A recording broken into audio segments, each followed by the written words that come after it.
The Global Prevention Coalition meeting entered its second day on Tuesday as members deliberated ways of combating HIV epidemic. The stakeholders in the sector acknowledging that gains have been made in new HIV infections being recorded so far.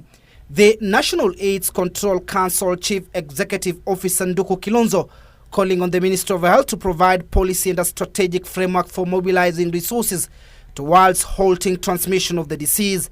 The whole point is we have made lots of progress, but we are not getting to that point where we are saying we have reduced sufficiently infections in order for the global community to say we are really winning this. So we are saying that progress is there, but it is not enough.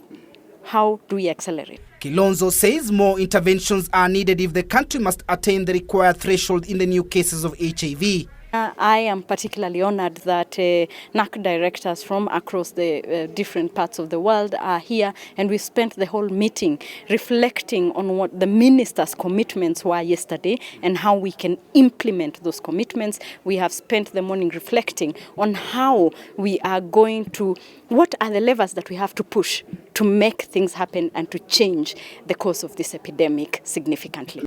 Her Lesotho counterpart expressed worry given that majority of the new infections recorded is among teenagers, even as she made a case for reintroduction of sex education in schools so as to prevent young boys and girls from falling prey to the disease. In Lesotho, our main focus is the youth.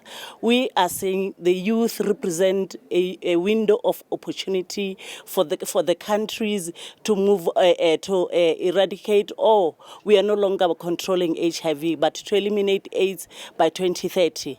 And as a continent, we bear the full brunt of the epidemic, and we have to change that narrative. And as directors of AIDS commissions around the world, we have to come up with a common approach to ensure that we are able to reverse the trend in HIV epidemic. The Global Prevention Coalition is on the move to entrench the 2016 political declaration on ending AIDS, including a 75% reduction in HIV infections towards fewer than 500,000 infections by 2020.